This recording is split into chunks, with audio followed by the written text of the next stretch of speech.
அல்லேலூயா. இன்றைக்கி கர்த்தருடைய வார்த்தைக்கு நான் கொடுத்திருக்கிற தலைப்பு வெளிப்படுத்தின விசேஷம் 19ஆம் அதிகாரம். மிக வேகமாக மிக சுருக்கமாக கர்த்தருடைய வார்த்தைகளை உங்களுக்கு நான் அறிவிக்க இருக்கிறேன். 4 காரியங்களை நான் உங்களுக்கு கற்றுக் கொடுக்க விரும்புகிறேன். பாயிண்ட் நம்பர் 1 நான் வாசிக்க கேட்கலாம். வெளிப்படுத்தின விசேஷம் 19ஆம் அதிகாரம் 1ஆம் வசனத்திலிருந்து 6ஆம் வசனம் வரைக்கும் வாசிக்க கேட்கலாம். 1 முதல் 6 வரை. இவைகளுக்கு பின்பு பரலோகத்தில் திரளான ஜனக்கூட்டம் இடுகிற ஆரவாரத்தை கேட்டேன். அவர்கள் அல்லேலூயா அல்லேலூயா, இரட்சண்யமும் மகிமையும் கனமும் வல்லமையும் நம்முடைய தேவனாகிய கர்த்தருக்கே உரியது. அவருடைய நியாய தீர்ப்புகள் சத்தியமும் நீதியுமானவைகள். தன் வேசித்தனத்தினால் பூமியை கெடுத்த மகா வேசிக்கு அவர் நியாய தீர்ப்பு கொடுத்து தம்முடைய ஊழியக்காரரின் இரத்தத்திற்காக அவளிடத்தில் பழி வாங்கினாரே என்றார்கள். மறுபடியும் அவர்கள் அல்லேலூயா என்று சொல்லி ஆர்ப்பரித்தார்கள். அவருடைய புகை என்றென்றைக்கும் எழும்புகிறது என்றார்கள். 24 மூப்பர்களும் 4 ஜீவன்களும் வணக்கமாய் விழுந்து ஆமேன் அல்லேலூயா என்று சொல்லி ஆமேன் அல்லேலூயா என்று சொல்லி சிங்காசனத்தின் மேல் வீற்றிருக்கும் தேவனை தொழுது கொண்டார்கள். மேலும் நமது தேவனுடைய ஊழியக்காரரே, அவருக்கு பயப்படுகிற சிறியோரும் பெரியோருமானவர்களே, நீங்கள் யாவரும் அவரை துதியுங்கள் என்று ஒரு சத்தம் சிங்காசனத்திலிருந்து பிறந்தது. அப்பொழுது திரளான ஜனங்கள் இடும் ஆரவாரம் போலவும் பெரு வெள்ள இரைச்சல் போலவும் பலத்த இடிமுழக்கம் போலவும் ஒரு சத்தம் உண்டாகி அல்லேலூயா அல்லேலூயா, சர்வ வல்லமையுள்ள தேவனாகிய கர்த்தர் ராஜ்ய பாரம் பண்ணுகிறார். ஓகே, 6 வசனங்களை நான் வாசிக்க கேட்டோம். இந்த 6 வசனங்களிலே 4 முறை அல்லேலூயா என்கிற பதம் பயன்படுத்தப்படுகிறது. ஹேலல் எபிரேய சொல், யெகோவா எபிரேய சொல். இவ்விரண்டு சொற்களிலிருந்து வந்தது தான் அல்லேலூயா என்கிற வார்த்தை. அல்லேலூயா என்கிற வார்த்தையின் பொருள் கர்த்தருக்கு துதி உண்டாகட்டும், அல்லது கர்த்தரை துதிப்போம், அல்லது கர்த்தருக்கு துதி. சரிதானா? இப்போ பாருங்க, என்னென்ன விதங்களிலே அல்லது என்னென்ன கால சூழல்களிலே இந்த அல்லேலூயா என்கிற பதம் பயன்படுத்தப்பட்டிருக்கிறது. பாயிண்ட் நம்பர் 1 சங்கீதங்களின் புத்தகம் 106 1ஆம் வசனத்தை வாசிக்க கேட்கலாம். சங்கீதம் 106 1ஆம் வசனம். அல்லேலூயா அல்லேலூயா, கர்த்தரை துதியுங்கள், கர்த்தரை துதியுங்கள். போதும், கடைசி வசனத்தை வாசிக்கலாம். இஸ்ரவேலின் தேவனாகிய கர்த்தர் அநாதியாய் என்றென்றைக்கும் ஸ்தோத்திரிக்கப்படத்தக்கவர். ஜனங்கள் எல்லோரும் ஆமேன் அல்லேலூயா என்பார்கள். ஆமேன் அல்லேலூயா என்பார்கள். அப்படியே 111க்கு வருவோம். சங்கீதம் 111 1ஆம் வசனம். அல்லேலூயா அல்லேலூயா, செம்மையானவருடைய சங்கத்திலும் சபையிலும் கர்த்தரை முழு இருதயத்தோடும் துதிப்பேன். கர்த்தரை முழு இருதயத்தோடும் துதிப்பேன். சங்கீதம் 113 1ஆம் வசனத்தை வாசிக்க கேட்கலாம். சங்கீதம் 113. அல்லேலூயா, கர்த்தருடைய ஊழியக்காரரே அல்லேலூயா, கர்த்தருடைய ஊழியக்காரரே அவரை துதியுங்கள், கர்த்தருடைய நாமத்தை துதியுங்கள். போதும். சங்கீதம் 115க்கு வந்து விடுவோம். சங்கீதம் 115 கடைசி 2 வசனங்களை வாசிக்க கேட்கலாம். மரித்தவர்களும் மௌனத்தில் இறங்குகிற அனைவரும் கர்த்தரை துதியார்கள், கர்த்தரை துதியார்கள். நாமோ இது முதல் என்றென்றைக்கும் கர்த்தரை ஸ்தோத்தரிப்போம் அல்லேலூயா, ஸ்தோத்தரிப்போம் அல்லேலூயா. 117ஆம் சங்கீதத்துக்கு வந்து விடுவோம். 2 வசனங்கள் தான் உண்டு, அதை நான் வாசிப்போம். சங்கீதம் 117. ஜாதிகளே எல்லோரும் கர்த்தரை துதியுங்கள், ஜாதிகளே எல்லோரும் கர்த்தரை துதியுங்கள். ஜனங்களே எல்லோரும் அவரை போற்றுங்கள், எல்லோரும் அவரை போற்றுங்கள். அவர் நம்மேல் வைத்த கிருபை பெரியது, கர்த்தரின் உண்மை என்றென்றைக்கும் உள்ளது அல்லேலூயா. கர்த்தரின் உண்மை என்றென்றைக்கும் உள்ளது அல்லேலூயா. கரங்களை தட்டி மகிமை செலுத்தலாமா? அல்லேலூயா. அப்படியே சங்கீதம் 135க்கு வருவோம். 1ஆம் வசனத்தை வாசிக்கலாம். சங்கீதம் 135 1ஆம் வசனம். அல்லேலூயா அல்லேலூயா, கர்த்தருடைய நாமத்தை துதியுங்கள், கர்த்தருடைய நாமத்தை துதியுங்கள், கர்த்தரின் ஊழியக்காரரே துதியுங்கள். ஓகே, கடைசி வசனத்தை வாசிக்கலாம். எருசலேமில் வாசம் பண்ணுகிற கர்த்தருக்கு சீயோனிலிருந்து ஸ்தோத்திரம் உண்டாவதாக அல்லேலூயா, உண்டாவதாக அல்லேலூயா. சங்கீதம் 146 1ஆம் வசனம். சங்கீதம் அல்லேலூயா என் ஆத்துமாவே கர்த்தரை துதி. அல்லேலூயா என் ஆத்துமாவே கர்த்தரை துதி. கடைசி வசனம், கர்த்தர் சதா காலங்களிலும் அரசாளுகிறார். கர்த்தர் சதா காலமும் அரசாளுகிறார். சீயோனே சீயோனே உன் தேவன் தலைமுறை தலைமுறையாவும் ராஜரிகம் பண்ணுகிறார். ராஜரிகம் பண்ணுகிறார். அல்லேலூயா. சங்கீதம் 147 கடைசி 2 வசனங்களை வாசிக்கலாம். சங்கீதம் 147 கடைசி 2 வசனங்கள். யாக்கோபுக்கு தம்முடைய வசனங்களையும் இஸ்ரவேலுக்கு தமது பிரமாணங்களையும் தமது நியாயங்களையும் அறிவிக்கிறார். அவர் வேற எந்த ஜாதிக்கும் இப்படி செய்ததில்லை. வேற எந்த ஜாதிக்கும் இப்படி செய்ததில்லை. அவருடைய நியாயங்களை அறியாமற் போகிறார்கள். அல்லேலூயா. அல்லேலூயா. சங்கீதம் 148 முதலாம் வசனம். அல்லேலூயா. அல்லேலூயா. வானங்களில் உள்ளவைகளே கர்த்தரை துதியுங்கள். கர்த்தரை துதியுங்கள். உன்னதங்களில் அவரை துதியுங்கள். கடைசி வசனம்.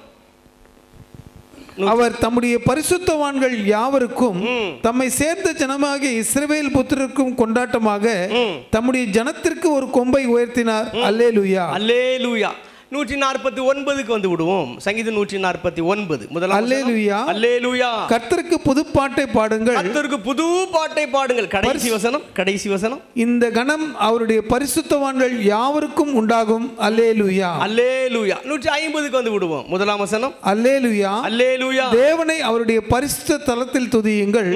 அவருடைய வல்லமை விளங்கும் ஆகாய விரிவை பார்த்து அவரை துதியுங்கள். கடைசி வசனத்துக்கு வந்து விடுவோம். சுவாசமுள்ள யாவரும் கர்த்தரை துதிப்பதாக. அல்லேலூயா. இவ்வளவு வசனங்களை நாம் வாசித்தோம். ஆண்டவரை துதிக்க பயன்படுத்தப்படுகிற நல்ல ஒரு சொல், நல்ல ஒரு பதம் தான் அல்லேலூயா. கரங்களை தட்டி ஆண்டவரை மகிமைப்படுத்தலாமா? அல்லேலூயா. இவ்வளவு வசனங்களை நாம் வாசித்தோமே, நம் பக்கம் வரவே வேண்டாம். ஆண்டவர் நமக்கு நன்மை செய்கிறாரோ நன்மை செய்யவில்லையோ, உதவி செய்கிறாரோ உதவி செய்யவில்லையோ, வேலை தருகிறாரோ வேலை தரவில்லையோ, சுகம் தருகிறாரோ சுகம் தரவில்லையோ, அந்த இடத்துக்கு நம்ம வர வேண்டாம். அவர் நமக்கு செய்தாலும் செய்யவில்லை என்றாலும், தந்தாலும் தரவில்லை என்றாலும், ஆண்டவர் நல்லவர். அல்லேலூயா. அவர் பரிசுத்தர், அவர் வல்லமையுள்ளவர். இதில் மாற்று கருத்து இருக்கா? இல்லவே இல்லை.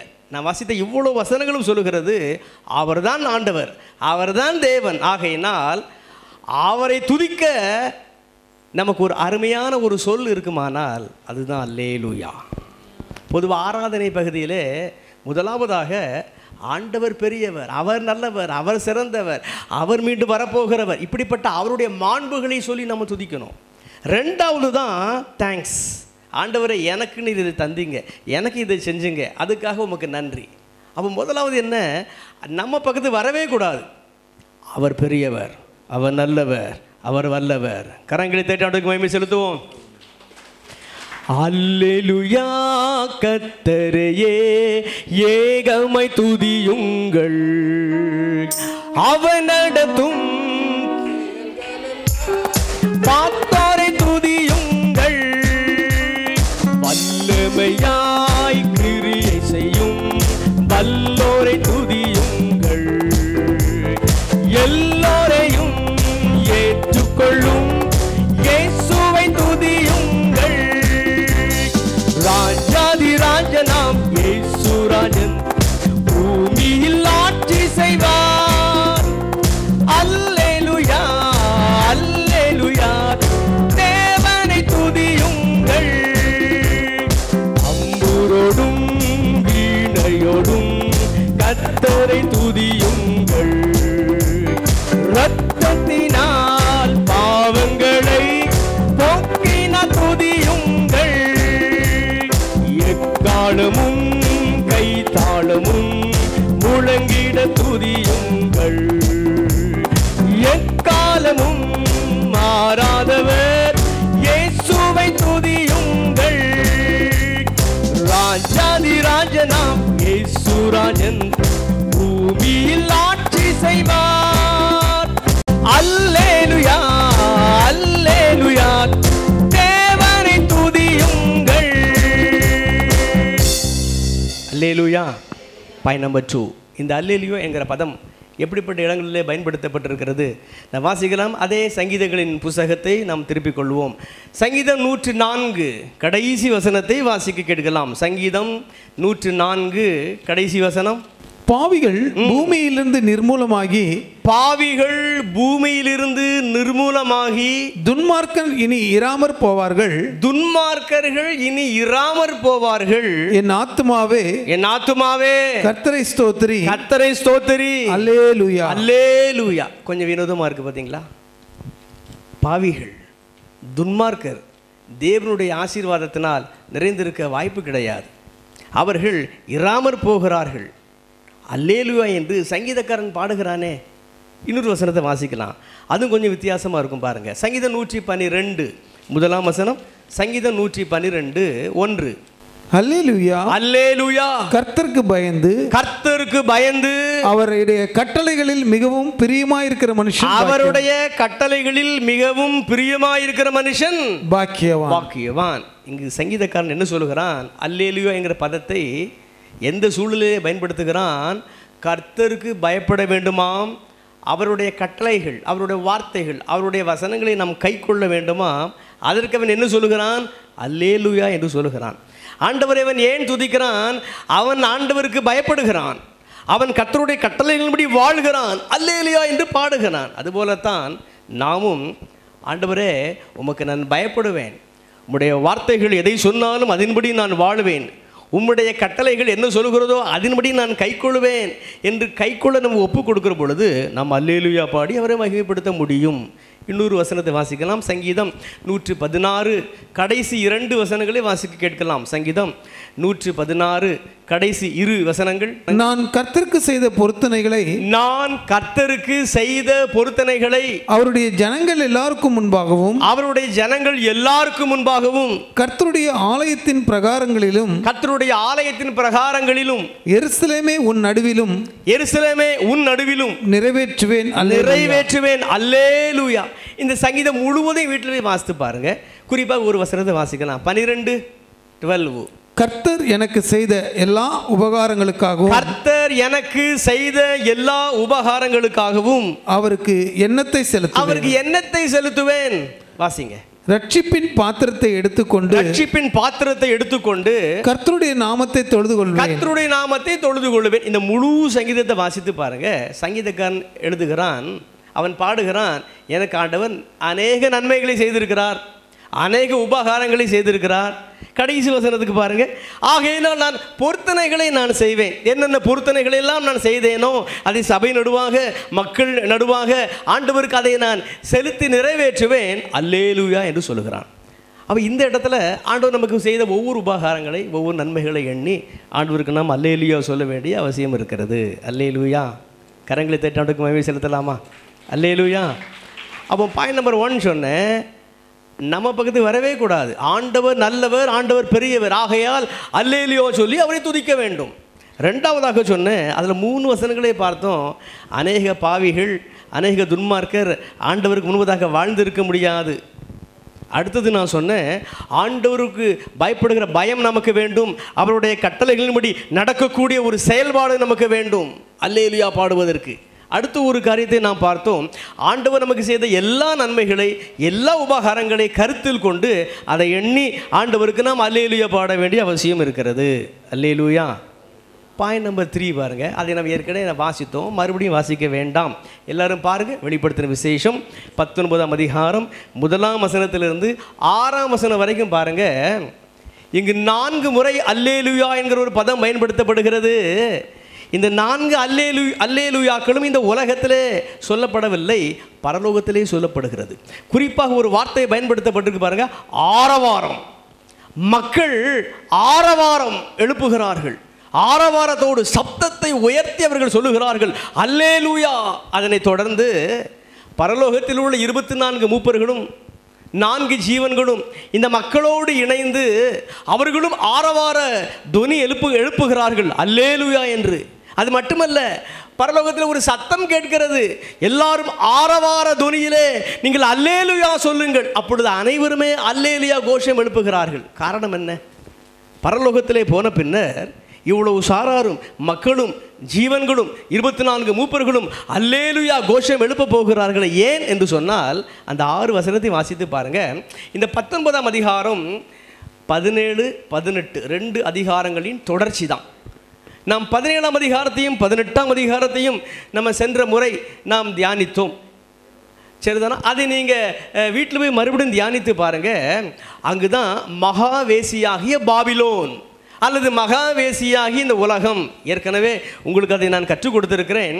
மகாவேசி என்று ஆண்டவர் எதை குறிப்பிடுகிறார்? மகா பாபிலோனை குறிப்பிடுகிறார். மகா பாபிலோன் என்பது அது ஒரு சிட்டி அல்ல, அது இந்த உலகமே. இந்த உலகத்தை தான் ஆண்டவர் மகா பாபிலோன் என்று சொல்லுகிறார். இந்த உலகமாகிய மகா பாபிலோனைத்தான் ஆண்டவர் வேசி என்று சொல்லுகிறார்.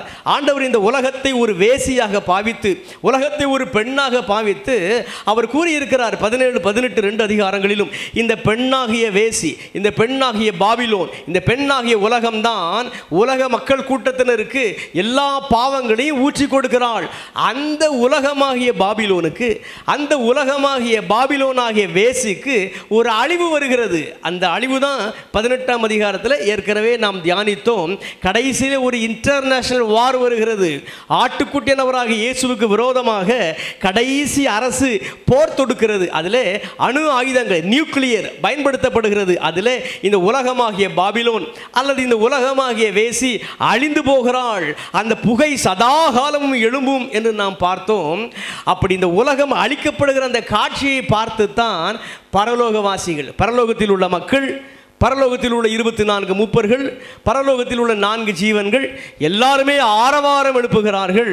இந்த உலகமாகிய வேசி அழிந்து போனாள், உலகமாகிய பாபிலோன் அழிந்து போனது, ஆகையால் அல்லேலூயா. கரங்களை தட்டி ஆண்டவருக்கு மகிமை செலுத்தலாமா? அல்லேலூயா. இந்த உலகத்திலே நாம் வாழும் வரைக்கும் பாவம் நம்மை துரத்தி கொண்டே இருக்கும். உலகத்திலே நாம் வாழும் அளவும் அசுத்தம் நம்மை துரத்தி கொண்டே இருக்கும். வேசித்தனமோ, விபசார எண்ணங்களோ, இன்னும் இச்சை சார்ந்த எண்ணங்களோ நம்மை துரத்தி கொண்டே தான் வரும். எப்பொழுது இவளை வீழ்த்தலாம், எப்பொழுது இவனை வீழ்த்தலாம் என்று நம்மை துரத்தி கொண்டே வரும். ஆனால் நாம் தான் ஆண்டவராகிய இயேசு கிறிஸ்துவின் நாமத்தினாலும், அவருடைய இரத்தத்தினாலும், தேவனுடைய வார்த்தையினாலும், அவருடைய ஆவியினாலும் அனுதினமும் ஒவ்வொரு நாளும் இந்த உலகத்தோடு போராடி அதை ஜெயித்து வாழ ஆண்டவர் நம்மை அழைக்கிறார். ஆனால் பரலோக ராஜ்யம் சென்ற பின்னர் இந்த பாவம் நம்மை சூழ்ந்து கொள்வதில்லை, இந்த உலகம் நம்மை பின்தொடர்ந்து வருவதில்லை. ஆகையினால் தான் நாமும் அங்கு போன பின்னர் அல்லேலூயா. காரணம், உலகமாகிய வேசி அழிந்து போனால், உலகமாகிய பாபிலோன் அழிந்து போனால் என்று அங்கு ஆரவாரம் எழுப்ப போகிறோம். அல்லேலூயா. ஆனால் இவன் பாரு, அங்கு போன பின்னர் தான் அல்லேலூயா சொல்லணுமா? இல்லை. ஏற்கனவே நான் சொல்லிவிட்ட 2 காரியங்களை சங்கீத புத்தகத்திலே அல்லேலூயாங்கிற வார்த்தை பயன்படுத்தப்பட்டிருக்கிறது. அப்போ பரலோகம் சென்ற பின்னர் தான் பாவத்திற்கு நாம் நீங்களாகி உலகம் அழிந்து போனது என்கிற மகிழ்ச்சியினால அல்லேலூயா கோஷம் எழுப்ப போகிறோம். ஆனாலும் இப்பொழுதே நிழலாட்டமாக இந்த உலகத்தில் தான் நான் வாழுகிறேன், ஆனாலும் ஆண்டவருடைய கிருபையினால் நான் பரிசுத்தமாக வாழ முடிகிறது. இந்த உலகம் என்னை துரத்த முடியவில்லை, உலகம் என்னை பிடிக்க முடியவில்லை. காரணம், உலகத்தையும் மாம்சத்தையும் பிசாசையும் ஆண்டவருடைய கிருபையினால் நான் ஜெயித்து விட்டேன் என்கிற எண்ணத்தில் இங்கேயே பரலோக சந்தோஷத்தை நம்முடைய உள்ளத்தில் என்ஜாய் பண்ணும் விதத்தில் நம் அல்லேலூயா சொல்லி வாழ ஆண்டவர் நம்மை அழைக்கிறார். கரங்களை தட்டி ஆண்டவருக்கு மகிமை செலுத்துவோம். உலகம் மாமிசம் பிசாசு கடியில் அடிமையாகவே பாவி நான் ஜீவித்தே, நிம்மதி இழந்தேன், தூய்மையை மறந்தேன், மனம் போல் நடந்தேன், ஏமாற்றம் அடைந்தேன். என்னை யார் தேடினீர் ஐயா இயேசுநாதா, உம்மை மறந்தவன் துரோகினார். என்னை யார் தேடினீர் ஐயா இயேசுநாதா, அடிமை உமக்கே இனி நான். உம்மை போல் யாருண்டு எந்தன் இயேசுநாதா, இந்த பார்தலத்தில் உம்மை போல் யாருண்டு. அப்போ 3 விதங்களிலே ஆண்டவருக்கு நாம் தினந்தோறும் அல்லேலூயா ஆரவாரம் கோஷம் எழுப்ப அவர் நம்மை அழைக்கிறார். அவர் நல்லவர், அவர் பெரியவர், பரிசுத்தர். ஆகையால் அல்லேலூயா சொல்லி அவரை நாம் துதிப்போம். அது மட்டுமன்று, அநேக பாவிகள், அநேக துன்மார்க்கர், ஆண்டவருக்கு விரோதமாக எழும்புகிற அநேகர், அவரை விட்டு வழி விலகிற அநேகர், சந்தோஷத்தை இழந்து சமாதானத்தை இழந்து தவிக்கிறார்கள். ஆனால் அவர்களை தாண்டி அவர் நமக்கு கிருபை கொடுத்திருக்கிறார். நாம் மகிழ்ச்சியாக வாழ முடிகிறது. அதற்காகவும் நாம் அல்லேலியா கோஷம் எழுப்ப வேண்டும். அது மட்டுமன்று அவருடைய வார்த்தைகளை கைக்கொள்ள தேவ பயத்தை ஆண்டவர் எனக்கு தந்திருக்கிறார். அல்லேலியா கோஷம் நாம் எழுப்புவோம். அதனையும் தாண்டி இன்னொரு வசனத்தை நாம் வாசித்தோம். அவர் அன்றாட வாழ்வில் எவ்வளவு நன்மைகளை அவர் எனக்கு தந்திருக்கிறார் என்று சொல்லி அல்லேலியா கோஷம் எழுப்புவோம். அது மட்டுமல்ல, ஃப்யூச்சரில் வருகிற காலத்தில் பரலோக ராஜ்யம் சொல்ல போகிறோம். எப்பொழுதும் அல்லேலியா கோஷம். அதுக்குள்ளே நான் வாழ அவர் நம்மை அழைத்து கொண்டு போகிறார். அல்லேலூயா. கரங்களை தட்டாடுறதுக்கு மகிமை செலுத்திருக்க பார்ப்போம். அல்லேலூயா. பாயிண்ட் நம்பர் 2 நான் வாசிக்கிறேன். வெளிப்படுத்தின விசேஷம் 19ஆம் அதிகாரம் 7, 8, 9. வெளிப்படுத்தின விசேஷம் 19, 7, 8, 9. நாம் சந்தோஷப்பட்டு கலிகூர்ந்து அவருக்கு துதி செலுத்த கடவோம். ஆட்டுக்குட்டியானவருடைய கல்யாணம் வந்தது. ஆட்டுக்குட்டியானவருடைய கல்யாணம் வந்தது. அவருடைய மனைவி தன்னை ஆயத்தம் பண்ணினாள் என்று சொல்ல கேட்டேன். அவருடைய மனைவி தன்னை ஆயத்தம் பண்ணினாள் என்று சொல்ல கேட்டேன். சுத்தமும் பிரகாசமுமான மெல்லிய வஸ்திரம் தரித்துக் கொள்ளும்படி அவளுக்கு அளிக்கப்பட்டது. அந்த மெல்லிய வஸ்திரம் பரிசுத்தவான்களுடைய நீதிகளே. பின்னும் அவன் என்னை நோக்கி, ஆட்டுக்குட்டியானவரின் கல்யாண விருந்துக்கு அழைக்கப்பட்டவர்கள் பாக்கியவான்கள் என்று எழுது. மேலும் இவைகள் தேவனுடைய சத்தியமான வசனங்கள். கொஞ்சம் கவனிங்களேன். மேலும் இவைகள் தேவனுடைய சத்தியமான வசனங்கள் என்று என்னுடனே சொன்னான். இந்த கடைசி வசனத்தை பாருங்க. இந்த தூதன் யோவான் இடத்துல என்ன சொல்லுகிறான்? இவைகள் தேவனுடைய சத்தியமான வசனம். ஏன் அப்படி சொல்லணும்? ஆட்டுக்குட்டினவராக இயேசுவுக்கு கல்யாணம் வந்தது என்று சொல்லுகிறான். நம்ப முடியவில்லையே. யோசித்து பாருங்க. நமக்கு ஒன்றும் விளங்கவில்லை. ஆகையினால் தான் இந்த தூதன் சொல்லுகிறான், இவைகள் சத்தியமான வசனங்கள், உண்மையான வசனங்கள். ஆண்டவராக இயேசு சற்று அழுத்தமாக பதிவு செய்கிறாரே, மெய்யாகவே மெய்யாகவே. அதுபோல இந்த தூதன் கொஞ்சம் அழுத்தமாக பதிவு செய்கிறான். இது சத்தியமான உண்மை, சத்தியமான வசனம். ஏன் அப்படி பதிவு செய்கிறான்? நமக்கு நம்ப கொஞ்சம் கஷ்டமாக இருக்கிறது. இதை யோசிக்கவே கொஞ்சம் கஷ்டமாக இருக்கிறது. இயேசு கிறிஸ்துவுக்கு ஒரு திருமணமா? நம்ப முடியலை. சரிதானா? ஆட்டுக்குட்டியானவரின் கல்யாண விருந்து நம்ப முடியலை. அவருடைய மனைவி சுத்தமும் பிரகாசமுமான மெல்லிய வஸ்திரம் அணிந்து கொண்டு தன்னை ஆயத்தப்படுத்திக் கொண்டிருக்கிறாள். நம்ப முடியவில்லை. வாசிக்கலாம். 2 கொரிந்தியர் 11ஆம் அதிகாரம் நானே சொல்லிவிடுகிறேன். 2ஆம் வசனம் வீட்டில் போய் வாசிங்க. 2 கொரிந்தியர் 11:2. நான் அடிக்கடி சொல்லுகிற வசனம் தான். இங்கு பவுல் எழுதுகிறார், சபையை பார்த்து, நீதான் ஆட்டுக்குட்டியானவராகிய ஒரே புருஷன், அதாவது இயேசுவாகிய புருஷனுக்கு நியமிக்கப்பட்டிருக்கிற கற்புள்ள கன்னிகை. சபையே, நீதான் கன்னிகை, ஒரே புருஷன் அவர்தான் ஆட்டுக்குட்டியானவர். ஆட்டுக்குட்டியானவராக இயேசு கிறிஸ்துவுக்கும் சபையாகிய உனக்கும் கன்னிகையாகிய உனக்கும் ஒரு நியமனம், என்கேஜ்மெண்ட். நம்ப முடியவில்லையே. ரொம்ப கருகலாக இருக்கிறதே. நாம் சபை, நமக்கும் அவருக்கும் ஒரு என்கேஜ்மெண்ட்டா? சற்று விளங்க கொஞ்சம் கஷ்டமாக தான் இருக்கு. அதனால தான் தூதன் கூறுகிறான், இது சத்தியமான உண்மை. வாசிக்கலாம். யோவான் எழுதின சுவிசேஷம் 3ஆம் அதிகாரம் 28ஆம் வசனத்திலிருந்து வாசிக்க கேட்கலாம். யோவான் 3ஆம் அதிகாரம் 28ஆம் வசனத்திலிருந்து. நான் கிறிஸ்துவல்ல. யோவான் ஸ்நானன் சொல்லுகிறான், பழைய ஏற்பாட்டிலே கடைசி தீர்க்கதரிசி இவன் தான். ஸ்திரீகளின் இடத்தில் பிறந்தவர்களிலே பவர்ஃபுல் ப்ராஃபட், கடைசி ப்ராஃபட் இந்த ஜான் த பேப்டிஸ்ட். அவன் என்ன சொல்றான் பாருங்க, வாசிக்கலாம். நான் கிறிஸ்து அல்ல, நான் கிறிஸ்து அல்ல, முன்னாக அனுப்பப்பட்டவன் என்று நான் சொன்னதற்கு நீங்களே சாட்சிகள். மணவாட்டியை உடையவனே மணவாளன், மணவாட்டியை உடையவனே மணவாளன், மணவாளனுடைய தோழனோ அருகே நின்று அவருடைய சொல்லை கேட்கிறவனாய் மணவாளனுடைய சத்தத்தை குறித்து மிகவும் சந்தோஷப்படுகிறான். இந்த சந்தோஷம் இப்பொழுது எனக்கு சம்பூர்ணமாயிற்று. இங்கு யோவான் ஸ்நானன் சொல்கிறான், நான் ஆட்டுக்குட்டினவராக இயேசு கிறிஸ்துவாகிய மணவாளனுக்கு மனைவி அல்ல, மணவாளனாகிய இயேசுவுக்கு நான் தோழன் தான் என்று மிக தெளிவாய் சொல்கிறான். பழைய ஏற்பாட்டு பரிசுத்தவான்கள் அனைவருமே ஆட்டுக்குட்டினவராக இயேசு கிறிஸ்துவுக்கு மனைவியாக முடியாது, மாறாக அவர்கள் பரலோகத்திலே தோழர்களாகத்தான் இருப்பார்கள். பழைய ஏற்பாட்டு காலத்தில் ஆண்டவருக்கும் மனிதனுக்கும் உள்ள ரிலேஷன்ஷிப் இருக்கிறதே, அதில் ஹையஸ்ட் ரிலேஷன்ஷிப் என்ன என்று சொன்னால் நண்பன், தோழன், அவ்வளவுதான்.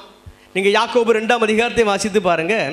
அங்கு கூட யாக்கோபு எழுதுகிறான், இந்த ஆபிரகாம் ஆண்டவருக்கு சிநேகிதன் எண்ணப்பட்டான். அப்போ பழைய ஏற்பாட்டு பரிசுத்தவான்களிலே ஒரு ஹையஸ்ட் ரிலேஷன்ஷிப் ஆண்டவருக்கும் அவர்களுக்கும் இருக்குமானால் நண்பன், தோழன், சிநேகிதன், அவ்வளோதான் வர முடியும். ஆனால் புதிய ஏற்பாட்டு கால விசுவாசிகள், புதிய ஏற்பாட்டு கால சபை, நமக்கும் ஆண்டவருக்கும் உள்ள ஹையஸ்ட் ரிலேஷன்ஷிப் என்னன்னா அவருக்கு நாம் மனைவியாக்கப்பட முடியும் பரலோகத்தில். இன்றைக்கு அவருக்கு நாம் நியமிக்கப்பட்டிருக்கிற கற்புள்ள கன்னிகைகளாக இருக்கிறோம். அல்லேலூயா. எபிரேயாக்கியோன் என்ன எழுதுகிறார்? எபிரேயர் 11ஆம் அதிகாரம் 39ஆம் வசனத்தை வாசிக்கலாம். எபிரேயர் 11:39. இவர்கள் எல்லோரும், அதாவது பழைய ஏற்பாட்டு பரிசுத்தவான்கள் எல்லாரும் விசுவாசத்தினாலே நற்சாட்சி பெற்றும் வாக்குத்தத்தம் பண்ணப்பட்டதை அடையாமற் போனார்கள். அவர்கள் நம்மை அல்லாமல் பூரணர் ஆகாதபடிக்கு விசேஷித்த நன்மையானதொன்றை. ஓகே, இப்போ நீங்க தொடர்ந்து இதை வீட்டில் போய் வாசி பாருங்க. இங்க கூட எபிரேயாக்கியோன் என்ன எழுதுகிறார்? இந்த எபிரேயர் 11ஆம் அதிகாரம் முழுவதையும் வாசித்து பாருங்க. விசுவாசத்தினாலே எப்படி ராஜ்யங்களை ஜெயித்தார்கள், விசுவாசத்தினாலே நான் மரிக்க கூட என்னை ஒப்பு கொடுக்கிறேன் என்றெல்லாம் பல பரிசுத்தவான்கள் ஆண்டவருக்காக செய்த சாதனைகளை எழுதிவிட்டு கடைசியில் எபிரேயாக்கியோன் கூறுகிறான், ஆனாலும் இப்படிப்பட்ட பழைய ஏற்பாட்டு பரிசுத்தவான்கள் எல்லாருமே புதிய ஏற்பாட்டு சபையாகிய நாம் இல்லாமல் அவர்கள் பூரணர்களாக வாழ முடியாது, பரலோகத்திலே பூரணர்களாக இருக்க முடியாது. அப்போ அவன் என்ன சொல்லுகிறான்? பழைய ஏற்பாட்டு பரிசுத்தவான்களை காட்டிலும் புதிய ஏற்பாட்டு சபை, இந்த பரிசுத்தவான்கள் தான் விசேஷித்தவர்கள், தரம் கூடினவர்கள். கரங்களை தட்டி ஆண்டவருக்கு மகிமை செலுத்தலாமா? அல்லேலூயா. ரொம்ப முக்கியமான ஒரு காரியத்தை இப்பொழுது நம்ம தியானிக்க போகிறோம். எல்லோருமே எடுத்து வைத்துக் கொள்ளுங்கள். எபேசியர் 5ஆம் அதிகாரம் 22ஆம் வசனத்திலிருந்து அனைவருமே எடுத்து வைத்துக் கொள்ளுங்கள். எபேசியர் 5:22 மனைவிகளே கர்த்தருக்கு கீழ்ப்படுகிறது போல உங்கள் சொந்த புருஷருக்கு கீழ்ப்படியுங்கள். கிறிஸ்து சபைக்கு தலையாய் இருக்கிறது போல. இந்த வேத பகுதி வாசிக்கும் பொழுது ஏதோ கணவன் மனைவி அவர்களுக்கு ஒரு ஆலோசனை சொல்லப்படுகிறது, அது மட்டும்தான் நமக்கு தெரியும். ஆனால் இப்போ நம்ம கொஞ்சம் ஆழமாக தியானிக்கிறோம். இங்கே ஆண்டவர் என்ன சொல்ல வருகிறார் என்பதைத்தான் கடைசியில் நான் சொல்ல போகிறேன். அப்போ தான் உங்களுக்கு நல்லா புரியும். நல்லா கவனிங்க. இங்கே ஆண்டவர் சொல்லுகிறார், மனைவிகளே உங்கள் சொந்த புருஷருக்கு எப்படி கீழ்ப்படியணுமா? கர்த்தருக்கு எப்படி கீழ்ப்படுகிறீர்களோ அதுபோல கீழ்ப்படியுங்கள் அப்படி சொல்லிட்டு இப்போ ஒரு வாக்கியத்தை சொல்றாரு பாருங்க. கிறிஸ்து சபைக்கு தலையா இருக்கிறது போல புருஷனும் மனைவிக்கு தலையா இருக்கிற போதும். இந்த இடத்துல என்ன சொல்லியிருக்கலாம் ஆண்டவர்? மனைவியே உனக்கு தலை கிடையாது, உனக்கு தலை வந்து புருஷன் தான், அவனுக்கு நீ கீழ்ப்படி அப்படி மட்டும் சொல்லியிருக்கலாம். ஆனால் வெறும் கணவன் மனைவிக்கு ஒரு ஆலோசனையாக மட்டும் இது எழுதப்படவில்லை. எங்கு கொண்டு வருகிறார் ஆண்டவர்? சபைக்கு கிறிஸ்து தலைவர், அதுபோல மனைவியே உனக்கும் புருஷன் தான் தலைவன். அப்போ நல்ல கவனிங்க, புருஷனுக்கு கீழ்ப்படி என்று சொல்லிவிட்டு அது எங்கு வந்து லிங்க் பண்றாரு? சபையோடு வந்து லிங்க் பண்றாரு. சபைக்கு கிறிஸ்து தலைவர்ங்கிற ஒரு வார்த்தையை கொண்டு வராரு. தொடர்ந்து வாசிக்கலாம். ஆகையால் புருஷனும் மனைவி கிறிஸ்து சபைக்கு தலையா இருக்கிறது போல புருஷனும் மனைவிக்கு தலையா இருக்கிறார், அவரே சரீரத்திற்கும் இரட்சகராய் இருக்கிறார். ஆகையால் சபையானது, கவனிங்க, சபையானது கிறிஸ்துவுக்கு கீழ்ப்படுகிறது போல மனைவிகளும் தங்கள் சொந்த புருஷர்களுக்கு எந்த காரியத்திலேயும் கீழ்ப்படிந்திருக்க வேண்டும். இந்த இடத்தையும் பாருங்க. மனைவியானவள் தன் சொந்த புருஷருக்கு எந்த காரியத்திலையும் கீழ்ப்படிந்திருக்க வேண்டும் அப்படி சொன்னால் ஓகே, அது நமக்கு தெரிந்தது தான். ஆனால் என்ன சொல்கிறாரு? சபை எப்படி கிறிஸ்துவுக்கு கீழ்ப்படுகிறதோ அதுபோல மனைவியும் புருஷனுக்கு கீழ்ப்படி. அப்போ இங்கேயும் கணவன் மனைவி உறவு அதில் ஒரு ஆலோசனை சொல்வதோடு நின்று விடாது, அங்கேயும் சபையை கொண்டு வராரு. தொடர்ந்து வாசிக்கலாம். புருஷர்களே உங்கள் மனைவிகளில் அன்பு கூறுங்கள், அப்படியே கிறிஸ்துவும் சபையில் அன்பு கூர்ந்து. இந்த இடத்தையும் பாருங்க, புருஷர்களை பார்த்து ஆண்டவர் சொல்லுகிறார், புருஷர்களே உங்கள் மனைவியின் இடத்தில் அன்பு கூறுங்கள். தெரிந்தது தான், ஆனால் அவர் அங்கே நிறுத்த விரும்பலை. ஏன்? கிறிஸ்து சபையில் அன்பு கூர்ந்தாரே, இங்கேயும் சபையை அவர் கொண்டு வராரு பாருங்க. ஏதோ ஒன்றை ஆண்டவர் சொல்ல வருகிறார். அதனால தான் ஒவ்வொரு வாக்கியத்திற்கும் சபையை கொண்டு வந்து கொண்டே இருக்கிறார். தொடர்ந்து வாசிக்கலாம்.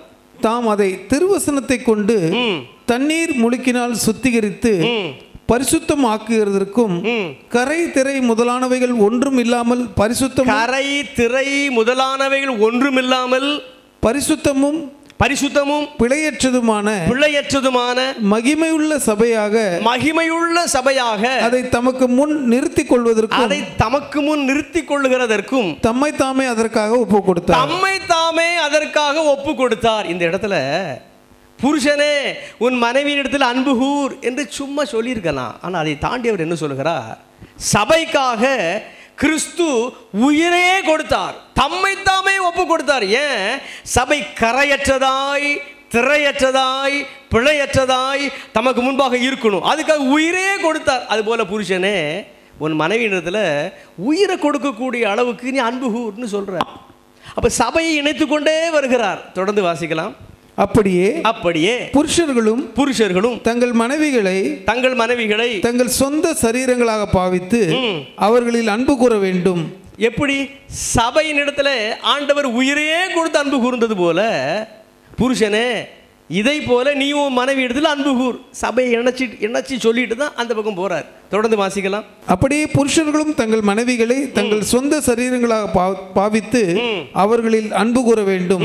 தன் மனைவியில் அன்பு கூறுகிறவன் தன்னில் தான் அன்பு கூறுகிறான். தன் மனைவியின் இடத்தில் அன்பு கூறுகிறவன் தன்னில் தான் அன்பு கூறுகிறான். தன் சொந்த மாம்சத்தை பகைத்தவன் ஒருவனும் இல்லையே. மாம்சத்தை பகைக்கிறவன் ஒருவனும் இல்லையே. கர்த்தர் சபையை போஷித்து காப்பாற்றுகிறது போல. இப்பவும் பாருங்க என்ன சொல்றாரு பாருங்க. கர்த்தர் சபையை போஷித்து காப்பாற்றுகிறது போல ஒவ்வொருவனும் தன் மாம்சத்தை போஷித்து காப்பாற்றுகிறான். இந்த இடத்துல ஆண்டவர் என்ன சொல்லியிருக்கலாம்? புருஷனே உன் மாம்சம் தான் உன் மனைவி, அவளை போஷித்து நீ தான் காப்பாற்றணும் அப்படி சொல்லியிருக்கலாம். ஆனால் என்ன சொல்லுகிறார்? கர்த்தர் சபையை போஷித்து காக்கிறது போல நீயும் உன் மனைவியை அவள் உன் சொந்த சரீரமாக இருக்கிறபடியினால் போஷித்து காக்கணும். அப்போ இங்கேயும் சபையை இணைத்து கொண்டே வருகிறார். தொடர்ந்து வாசிக்கலாம். நாம் அவருடைய சரீரத்தின் அவயங்களாயும் அவருடைய மாம்சத்திற்கும் அவருடைய எலும்புகளுக்கும் உரியவர்களாயும் இருக்கிறோம். இங்கே ஆண்டவர் என்ன சொல்றாரு? நாம் அனைவருமே இயேசுவாகிய சபைக்குள் தனித்தனியே ஒவ்வொரு பார்ட்ஸ் ஒவ்வொரு அவயவமாக இருக்கிறோம். தொடர்ந்து வாசிக்கலாம்.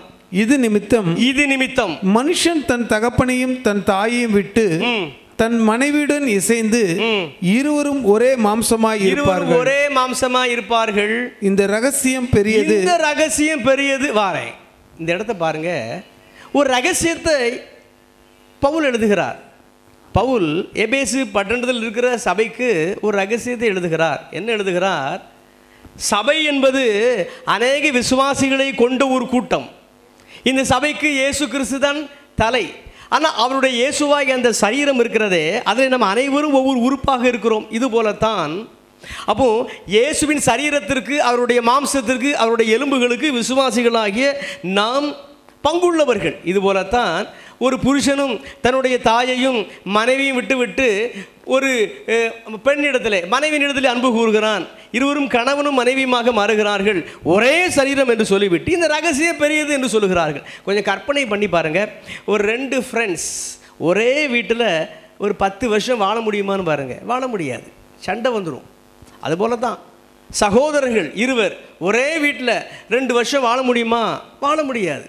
ஆனால் எந்த உறவையும் நீங்கள் எடுத்துக்கோங்க, 2 வருஷம் 3 வருஷம் 10 வருஷம் ஒரே வீட்டில் வாழ முடியுமா? வாழ முடியாது, பிரிஞ்சு போயிடுவாங்க. ஆனால் இந்த கணவன் மனைவியை பாருங்கள், எவ்வளோ அவங்களுக்குள்ள ஆர்கியூமெண்ட்ஸ் இருந்தாலும் எவ்வளோ சண்டைகள் இருந்தாலும் 50 வருஷம் 60 வருஷம் வாழ்ந்துருந்தாங்களே. அதனால தான் இங்கே பவுல் எழுதுறாரு. ஏன்னா இந்த கணவன் மனைவி உறவு இருக்கிறதே அது ஒரு ரகசியம். கரங்களை தேட்டாடுக்கு மகிமை செலுத்தலாமா? சண்டை போட்டுட்டு தான் இருப்பாங்க, ஆனால் வாழுவாங்க, பிரிஞ்சு போக மாட்டாங்க அவ்வளோ சுலபமாக. இவ்வளவும் சொல்லிட்டு இப்போ தான் முக்கியமான இடத்துக்கு வரேன். இப்போ என்ன சொல்கிறாரு பாருங்க பவுல். இந்த ரகசியம் பெரியதுன்னு சொல்லிட்டு என்ன சொல்றாரு? நான் கிறிஸ்துவை பற்றியும் சபையை பற்றியும் சொல்லுகிறேன். எவ்வளவு வினோதமா இருக்கு. இவ்வளவு நேரம் என்ன சொல்வது போல நமக்கு தெரிந்தது? ஏதோ கணவன் மனைவிக்கு புத்தி சொல்வது போல தான் தெரிந்தது. அப்படி அவர் சொல்லுகிற புத்தியிலே சபையும் இணைத்து இணைத்து இணைத்து இணைத்து சொல்லிக்கொண்டே வந்தவர், இந்த ரகசியம் பெரியது, கணவன் மனைவி உறவு இது ஒரு ரகசியம் பெரியது என்று சொல்லிவிட்டு, நான் குடும்பத்தை பற்றி சொல்லலை, நான் எதை பற்றி சொல்கிறேன்னா கிறிஸ்துவையும் சபையும் பற்றி சொல்லுகிறேன். எந்த இடத்துல கொண்டு வந்து முடிக்கிறாரு பார்த்தீங்களா? அப்போ எது ரகசியம் என்று சொன்னால், ஏற்கனவே நாம் பார்த்தோம் வெளிப்படுத்தின விசேஷம் 19ஆம் அதிகாரம் 7, 8, 9 ஆட்டுக்குட்டியானவராக இயேசு கிறிஸ்துவுக்கும் சபைக்கும் ஒரு திருமணமா? சாத்தியம் இல்லையே, நம்ப முடியவில்லையே, யோசிக்க கொஞ்சம் கஷ்டமாக இருக்கிறது. கஷ்டமாக தான் இருக்குது, நம்ப முடியலை. அதனால தான் அவர் சொன்னார், எப்பா இது ரகசியம், நான் வெறும் குடும்ப உறவை மட்டும் சொல்லலை, கணவன் மனைவி உறவை மட்டும் சொல்லலை, அதை சொல்லிவிட்டு எங்கு வந்து நான் நிறுத்துகிறேன்? கிறிஸ்துவையும் சபையையும் பற்றி நான் கொண்டு வந்து நிறுத்துகிறேன். அல்லேலூயா. யோசித்து பாருங்க, மேலே பரலோக ராஜ்யத்தில் ஆட்டுக்குட்டியானவராக இயேசுவோடு சபை இணைக்கப்படுகிறதே, அந்த வாழ்வு நித்தியமானது என்று சொல்லுகிறதே, அப்படி என்ன இருக்கும் அந்த உறவிலே? பெற்றோர் பிள்ளை உறவு 25 வருஷமோ 27 வருஷமோ 30 வருஷம் தான். சகோதர உறவு குறிப்பிட்ட வருஷம் தான். சகோதரிகளின் உறவு குறிப்பிட்ட வருஷம் தான். ஆனால் நான் ஏற்கனவே சொன்னதை மறுபடியும் சொல்லுகிறேன், கணவன் மனைவி உறவு அதுதானே நீண்ட காலம் இருக்கிறது. அதுபோலத்தான் பரலோகத்திலும் ஆட்டுக்குட்டியானவராக இயேசுவுக்கும் சபைக்கும் ஒரு திருமணம், அது நித்திய காலம், அது இட்டர்னல் லைஃப் என்று வேதம் சொல்லுகிறது. அதனால தான் நித்திய காலமாக எப்படியா வாழ முடியும்? யோசிச்சு பாருங்க. இங்கு இந்த உலகத்துக்கு நமக்கு ஒரு அழிவு வருது, ஓகே, ஒரு ஃபுல் ஸ்டாப். ஆனால் அங்கு போன பின்னர் ஃபுல் ஸ்டாப்பே கிடையாது. அவர் தான் எனக்கு புருஷன், நான் தான் அவருக்கு மனைவி என்று நாம் வாழ போகிறோமே, அது ஒரு முடிவே இல்லையா? அதில் என்ன ரசனையாக இருக்கும்? ரசிக்காதே, சண்டை வந்து விடுமோ? வராது. குடும்ப வாழ்விலே கணவன் மனைவி 50 வருஷம் 60 வருஷம் வாழ்கிறாங்கன்னா, அங்கு அவர் கணவன் நாம் மனைவி, இந்த ஒரு உறவுல தான் நம்ம நித்தியமாக காலம் வாழ போகிறோம். அதனுடைய ரசனை நமக்கு தெரியாது, அங்கு போன பிறகு தான் தெரியும். அதனால தான் பவுல் மூலம் ஆண்டவர் சொல்லுகிறார், இந்த ரகசியம் பெரியது, அந்த ரகசியத்தை அங்கே போய் தான் பார்க்கணும். அதனால தான் யோவான் கூட ரொம்ப அழகாக எழுதிட்டான், இது நம்ம கொஞ்சம் கஷ்டமாக இருந்தாலும் சத்தியமான வசனம். கரங்களை தட்டி ஆண்டவருக்கு மகிமை செலுத்துவோம்.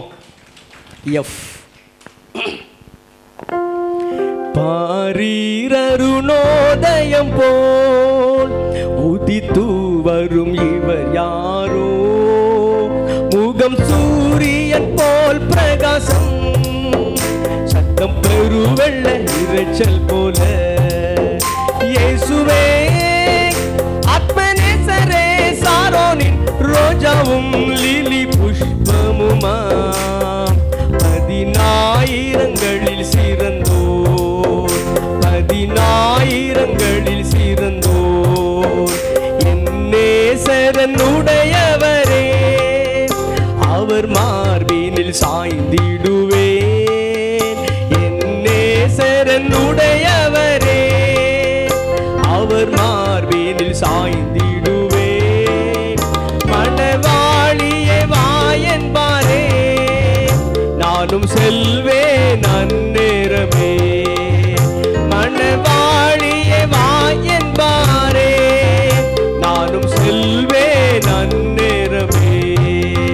இயேசுவே ஆத்மநேசரே, சாரோனின் ரோஜாவும் லிலி புஷ்பமுமா, 10,000ங்களில் சிறந்தோர், 10,000ங்களில் சிறந்தோர், அவர் இடது கை என் தலை கீழ் வல கரத்தாலே தேற்றுகிறான்.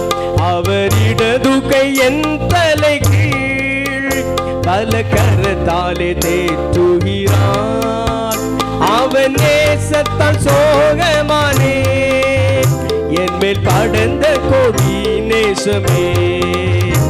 அவன் நேசத்தால் சோகமானே, என் மேல் படர்ந்த கொடி நேசமே.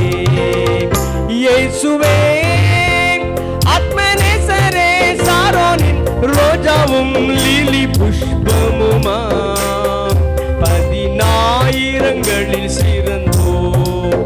இயேசுவே ஆத்மநேசரே, சாரோனின் ரோஜாவும் ஆயிரங்களில் சிறந்தோர்.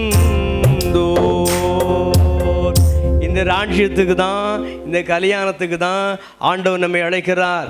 அங்கே 2 காரியம் போடப்பட்டிருக்கிறது. ஒன்று, மனைவியாக்கப்பட அவர் நமக்கு அழைப்பு தருகிறார். இன்னொன்று, அங்கே ஒரு விருந்து இருக்கிறதாம், அதில் நாம் பங்கு பெறவும் அவர் நம்மை அழைக்கிறார். நீங்கள் மத்தேயு 22ஆம் அதிகாரத்தையும் லூக்கா 14ஆம் அதிகாரம், இவ்விரு அதிகாரங்களையும் வீட்டில் போய் நீங்கள் தியானிங்க. தெரிந்த காரியம்தான். அழைப்பு செய்தி வருகிறது. சபையே, ஆட்டுக்குட்டியானவரின் கல்யாணத்துக்கு நீ வா, நீதான் அவருக்கு மனைவி.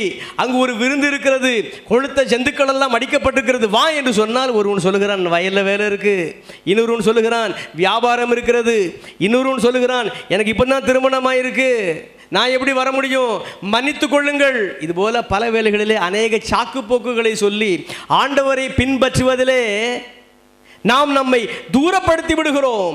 வேத தியானத்திலே நம்மை தூரப்படுத்தி விடுகிறோம். ஜெப ஜீவியத்திலே நம்மை தூரப்படுத்திக் கொள்கிறோம்.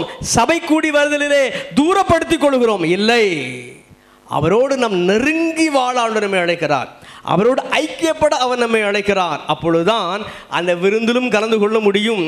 மட்டுமன்று அவருக்கு மனைவியாக்கப்படக்கூடிய வாய்ப்பும் நமக்கு கிட்டும். அல்லேலூயா. இன்னொரு கருத்தை பாருங்க, அங்கு சுத்தமும் பிரகாசமுமான மெல்லிய வஸ்திரம் அவளுக்கு அளிக்கப்படுகிறது. அவள் அந்த ஆடையை பற்றி ஆயத்தமாக இருக்கிறாள் என்று வேதம் சொல்லுகிறது. வீட்டில் போய் வாசி பாருங்க, மத்தேயு 22, 11, 12, 13. அதில் நாம் பார்த்தால் கல்யாண வஸ்திரம் என்று போடப்பட்டிருக்கிறது. அப்போ சுத்தமும் பிரகாசமுமான மெல்லிய வஸ்திரம், அது கல்யாண வஸ்திரம், அது பரிசுத்த வஸ்திரம். நான் வாசித்த அந்த வேத பகுதி வெளி 19, 7, 8, 9 சொல்லுகிறது. அந்த ஆடை எப்படிப்பட்ட ஆடை? பரிசுத்தவான்களுக்குரிய நீதி. சரிதானா? அப்போ ஆண்டவரிடத்தில் அநேக வஸ்திரங்கள் உண்டு. ஏசாயா 61:10 ரட்சிப்பின் வஸ்திரம் இருக்கிறது, நீதியின் சால்வை இருக்கிறது. அதே ஏசாயா 61:3 துதியின் உடை இருக்கிறது. ஏசாயா 52 முதல் 2 வசனங்களிலே அலங்கார வஸ்திரம் இருக்கிறது. அநேக ஆடைகள் இருக்கிறது. மனம் திரும்பிய இளைய குமாரன் மனம் திரும்பி வருகிற பொழுது அவனுக்கு உயர்ந்த வஸ்திரம் அளிக்கப்பட்டது. அதுதான் ரட்சிப்பின் ஆடை. இப்படி அநேக ஆடைகள் உண்டு. பரிசுத்தம் இருக்கிறதே, அதை ஆடையாக அணிந்து கொள்ளணும். வீட்டில் போய் நீங்கள் வாசி பாருங்க, வாய்ப்பு இருந்தால் வாசிக்கலாம். ரோமர் 13ஆம் அதிகாரம் கடைசி 2 வசனங்களை நாம் வாசிக்கலாம். ரோமர் 13 கடைசி 2 வசனங்களை வாசிக்க கேட்கலாம். களியாட்டும் வெறியும், களியாட்டும் வெறியும், வேசித்தனமும், காம விகாரமும், வாக்குவாதமும், பொறாமையும் உள்ளவர்களாய்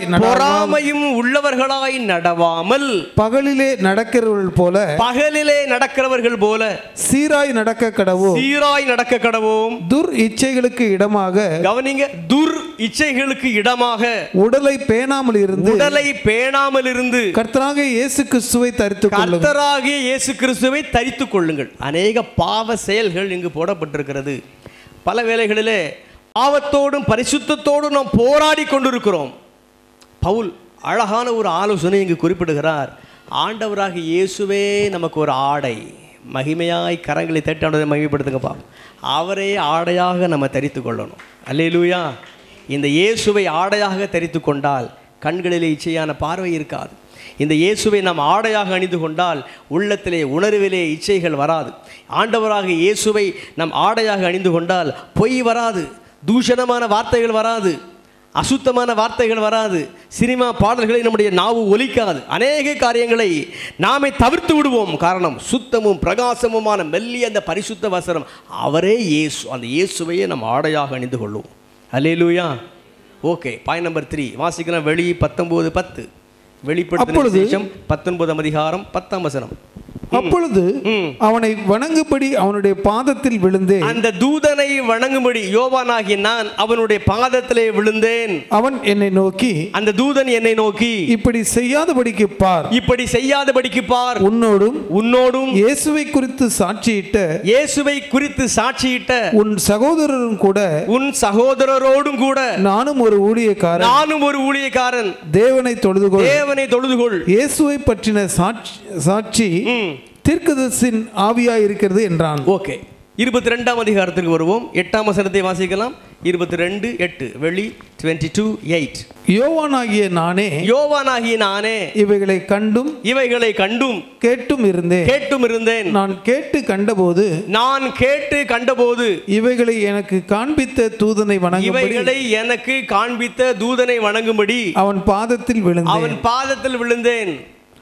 அதற்கு அவன் நீ இப்படி செய்யாதபடிக்கு பார், உன்னோடும் உன் சகோதரரோடும் தீர்க்கதரிசிகளோடும் இந்த புஸ்தகத்தின் வசனங்களை கைக்கொள்ளுகிறவரோடு கூட இந்த புத்தகத்தில் உள்ள வசனங்களை கைக்கொள்ளுகிறவர்களோடும் கூட நானும் ஒரு ஊழியக்காரன் தேவனை தொழுதுகொள் என்றான். இவ்விரு வசனங்களும் தெளிவாக ஒரு காரியத்தை, ஒரு பாடத்தை நமக்கு கற்றுத்தருகிறது. தேவதூதனே சொல்றான், யோவானே என் காலில் விழாதப்பா, தேவனை மட்டும் தொழுதுகொள். நம்மில் பலர் கூட பெற்றோரின் கால்களிலே விழுகிறோம். அநேகர் திருமண வைபவங்கள் அப்படிப்பட்ட சூழலிலெல்லாம் தகப்பனின் கால்களிலே விழுகிறார்கள், தாயின் கால்களிலே விழுகிறார்கள். கொஞ்சம் வயோதிபர்கள் 60 வயது 70 வயது 80 வயது என்று சொன்னால் அவர்களின் கால்களிலே விழுந்தால் எனக்கு ஆசீர்வாதம் என்று எண்ணி அநேக கர்த்தருடைய பிள்ளைகள் கூட அப்படிப்பட்ட காரியங்களை செய்கிறார்கள். கவனிங்க, தேவதூதனே சொல்கிறான், தேவதூதனை விட நம்முடைய பெற்றோர்கள் பெரியவர்களா? தேவதூதனை விட நம்முடைய கண்ணியத்திற்குரிய வயோதிபர்கள் பெரியவர்களா? அல்லது தேவதூதர்களை விட எங்களை போன்ற ஊழியர்கள் பெரியவர்களா? இல்லை. பேதுருவை பாருங்கள், ஒரு அற்புதம் நிகழ்கிறது. ஓடி வருகிறார்கள், அநேக காளைகளை அவனுக்காக பலியிட வருகிறார்கள். அப்படி என்ன செய்கிறான் பாருங்க, வஸ்திரத்தை கிழித்துக் கொள்கிறான். நாங்கள் உங்களை போல மனிதர்கள் தானே. அது முக்கியமான காரியத்தை பாருங்க. அநேக மாலைகள் அவனுக்கு இடப்படுகிறது, அதை ஏற்றுக்கொள்ளலை. இன்றைக்கு அநேக ஊழியர்கள் மாலைகளை ஏற்றுக்கொள்கிறாங்க. சிறிதான ஷால் என்று சொன்னால் மகிழ்ச்சியோடு ஏற்றுக்கொள்கிறாங்க. ஆனால் இந்த பகுதி வீட்டில் போய் நீங்கள் வாசி பாருங்க, மாலைகளை கொண்டு வராங்க, அவனுக்கு வந்து பலியிட காளைகளை கொண்டு வராங்க. பேதுரு வஸ்திரத்தை கிழிக்கிறான். ஏன்ப்பா இதெல்லாம் எனக்கு செய்தீங்க? என்ன பொருள்? நான் கடவுளா? நான் தேவனா? உங்களை போல மனுஷன் என்று சொல்லுகிறான். அதே பேதுரு நீங்கள் அப்போஸ்தலர் 10ஆம் அதிகாரத்தை நீங்கள் வாசித்து பார்த்தா, கொர்நேலியு பேதுருவை பார்த்த மாத்திரத்திலே சாஷ்டாங்கமாய் பாதத்திலே விழுகிறான். அப்பவும் பேதுரு அவனை தூக்கி விட்டு சொல்லுகிறான், எழுந்திரு, நானும் உண்மை போல ஒரு மனுஷன்தான். இப்படிப்பட்டவர்களை தான் ஆண்டவர் தேடுகிறார். இப்படிப்பட்ட பண்பு உள்ளவர்களைத்தான் அவர் எதிர்பார்த்து கொண்டிருக்கிறார். நீங்களோ நானோ ஒரு மனிதனுடைய கால்களிலும் விழக்கூடாது. ஞானியாக இருக்கலாம், கல்விமானாக இருக்கலாம், பெற்றோராக இருக்கலாம், கால்களிலே விழக்கூடிய ஒரே தகுதி அருமை ரட்சகர் இயேசு கிறிஸ்து மட்டும்தான். கரங்களை தட்டி ஆண்டவருக்கு மகிமை செலுத்தலாமா? F sharp. நின் பாத தரிசனம், நின் பாத தரிசனம், அன்பான கரிசனம், நித சரி தொழுவதிதம் எனவும் உறுதியில் நம்பி வந்தேனே. நான் நம்பி வந்தேன் மேசையா, நான் நம்பி வந்தேனே. தூய சரணம் சரணம் சரணமையா, நான் நம்பி வந்தேனே. தம்பீரான் ஒருவனே, தம்பீரான் ஒருவனே, தம்பமே கருவனே, வரு தவிது குமர குரு பரமனுவேலே, நம்பி வந்தேனே. நான் நம்பி வந்தேன் மேசையா, நான் நம்பி வந்தேனே. நாதனே கிருபை கூர், நாதனே கிருபை கூர், வேதனே சிறுமை தீர், அதிநலம் மிகும் உனதிரு திருவடி அருளே, நம்பி வந்தேனே.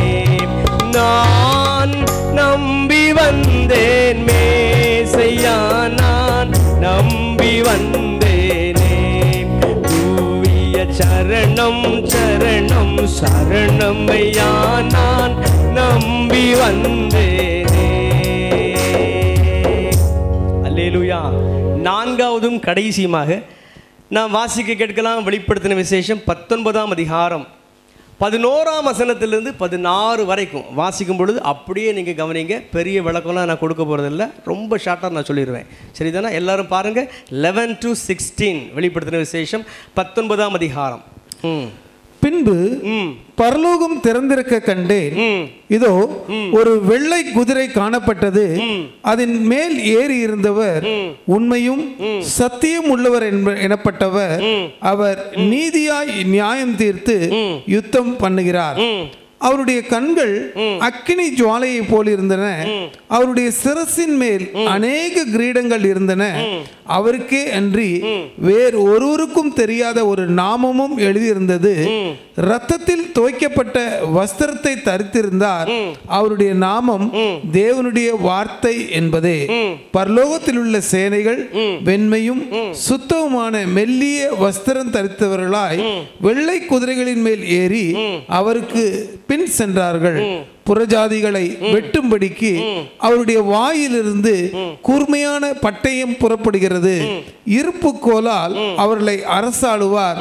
அவர் சர்வ வல்லமையுள்ள தேவனுடைய உக்கிர கோபமாகிய மது உள்ள ஆலையை மிதிக்கிறார்.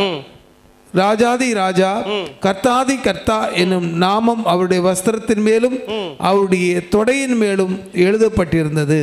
ஓகே, இவன் பாருங்க, கடைசி நாளிலே ஆண்டவராக இயேசுவின் அந்த வருகையின் காட்சி எழுதப்பட்டிருக்கிறது. இந்த இயேசு வருகிற பொழுது வெள்ளை குதிரையிலே வருகிறார். வெள்ளை குதிரையிலே இயேசு வருகிறார். அவருக்கு பின்னே அநேக வெள்ளை குதிரைகள் வருகிறது. பரம சேனை, கர்த்தருடைய சேனைகள், தேவதூதர்கள் அநேக வெள்ளை குதிரையிலே அவரை ஃபாலோ பண்ணி அப்படி வராங்க. இப்போ இயேசுவின் தோற்றத்தை பாருங்கள். இந்த இடத்துல எப்படி இருக்குன்னா, இரத்தத்தில் கலந்த ஒரு ஆடை. அப்போ 2000 ஆண்டுகளுக்கு முன்னர் இயேசு சிலுவை சுமந்தாரே, அவருடைய ஆடைகள் எல்லாம் இரத்தத்தினாலே நனைந்ததே. அதுபோன்ற அவர் வருகை நாளில் கூட தன்னுடைய சிலுவை மரணத்தை, தன்னுடைய பாடுகளை நினைவு கூறும் வண்ணமாக அத்தகைய ஒரு காட்சியோடு தான் அவர் வருகிறார். ஆடை இரத்தத்தினால் நிறைந்த, இரத்தத்தினால் கலந்த செந்நிற ஆடை தான் அவர் அணிந்திருக்கிறார். அவருடைய சிரசை பாருங்க, பல கிரீடங்கள். எந்த ஒரு மன்னனும் பல கிரீடங்களை வைக்க மாட்டான், ஒரே ஒரு கிரீடம் தான். ஒரு ராஜாவின் சிரசிலே ஒரு கிரீடம் தான் இருக்கும். பல கிரீடம் என்றால் அதான் ராஜாதி ராஜா. கரங்களை தட்டி அவனுக்கு மகிமை செலுத்தலாமா? கிரீடம் என்பது ஆளுகையை குறிக்கக்கூடிய ஒரு சொல். ஒரு கிரீடம் ஓகே, நமக்கு விளங்குகிறது. பல கிரீடம் என்றால் சர்வ ஆளுகையும் அவருக்கு தான். அவருடைய கண்களை பாருங்க, அக்னி ஜுவாலையை போல இருக்கிறது. ஏற்கனவே நாம் முதல் அதிகாரத்தை தியானிக்கும் பொழுதே நாம் தியானித்தோம். இயேசு கிறிஸ்துவின் கண்கள் அக்னி ஜுவாலையை போல ஜுவாலித்து கொண்டிருக்கிறது.